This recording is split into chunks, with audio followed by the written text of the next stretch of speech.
It's Recovery Mom, and I have a few minutes.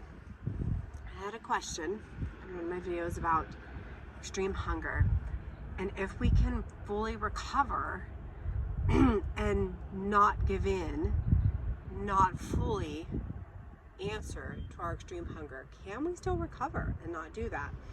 So here I am. I'm about a month out of COVID, so that's the slight cough. I'm at the Sacramento airport waiting for Lou. Her flight is delayed, so I thought I'd make this video. So here's the thing about extreme hunger. Let's talk about what it is first. Extreme hunger is the feeling that you get, right, when you have a malnourished body and a malnourished brain, and you start feeding yourself again, right? Because when you have an eating disorder, your neurotransmitters and your hormones, your brain chemistry is like regulating in the wrong direction. A lot of those hormones and neurotransmitters are regulating wrong. They're either too high or they're too low, but they're regulating incorrectly, okay? So as we start to eat again, as we start to feed ourselves again, what happens is our neurotransmitters and our hormones start to regulate normally again. And that's kind of when we get extreme hunger. Because here's the thing, when we have, oh, somebody's gonna leave in front of me, it's gonna get a little loud. Here's the thing, when we have an eating disorder, okay, and we start to eat again, when your hormones start to re-regulate, there's one hormone that never did dysregulate. When we have an eating disorder, we have ghrelin, and our ghrelin remains the same as somebody without an eating disorder, okay? That stays the same, and it's high. And because we have that high ghrelin, and then we have these other hormones that are preventing us from eating fats, and they're creating fear foods, because we have that along with that high hunger hormone, that's when we have the feeling when we have an eating disorder that once we start eating, we're gonna open the floodgates and eat forever. Then, when we do start eating, we do feel like we want to eat forever. Are we going to? No. But we do hit this point of extreme hunger. And that's because our hormones and neurotransmitters are starting to regulate again, right? But they don't just they're not a switch. They don't just turn on. They're like getting wonky at first, right? So you're getting all this extreme hunger. And what is extreme hunger? For me, extreme hunger felt like eating an entire pizza and then wanting a Big Mac meal. Eating that Big Mac meal and then wondering if there was any ice cream in the fridge. I kid you not, it was nonstop. I would eat and eat, my stomach would be hurt, I would be in the fetal position on the bed, I would be using warm blankets, I would be doing anything I could to calm my stomach. It would hurt so bad, and you know what? I would need to eat again. Okay, so extreme hunger is just that, extreme. It's not a little bit of hunger, it's a lot of hunger, and it's often paired with mental hunger. So you're constantly thinking about food and you're thinking about what you're going to eat next. So here's the question, can we recover if we don't give in to that? So for me, no, I would have never recovered if I didn't give in to that. Now that said, for the whole first part of my recovery, I did not give in to my extreme hunger. I would eat pancakes, maybe I would restrict the next morning. I would eat a fear food, maybe I wouldn't eat lunch. There was a time when I would kind of waffle with that extreme hunger, but I was always moving forward. I was eating the next fear food. I was adding meals and snacks. I was building up. It was almost like I was building up to let go. But then at some point, yes, I had to let go and I had to eat to my extreme hunger. And that means I ate to my extreme hunger without restricting after, without skipping meals, without working out, without purging, without laxatives, okay? Because if you do those things, you're not really giving into your extreme hunger, are you? You're still giving into your eating disorder.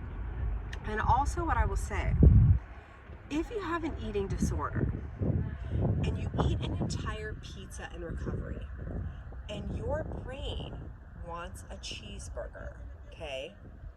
If you don't give it a cheeseburger, you just restricted a cheeseburger. You are restricting, and that's an eating disorder behavior, and we don't do that anymore. So basically, what you've taught your brain in that moment is, well, the environment has pizzas, but it still doesn't have cheeseburgers. We are in a cheeseburger famine. There is no cheeseburgers in our environment. Can you recover in a famine environment? No, because the whole point of having anorexia is that your brain thinks you're in a famine environment and you're migrating, right? So you can't get out of it if you're still in a famine. So if your brain thinks there's no cheeseburgers, you're in a cheeseburger famine, right? Same goes with any food. If you eat that cheeseburger and then your brain is like, I really want a piece of buttery bread. And then anorexia is like, no, you don't. You can't have that. You just had a whole pizza and a cheeseburger. Okay, you did have that. But also, if you don't have that piece of buttery bread, guess what? Your eating disorder brain is like, see, we were right. There is a famine. There is a butter and bread famine. We are still in a famine environment because there is no butter and bread. We better keep that anorexia gene going. We better keep that anorexia turned on. And it will not let you fully recover. So at some point, I'm not saying you have to do it right away.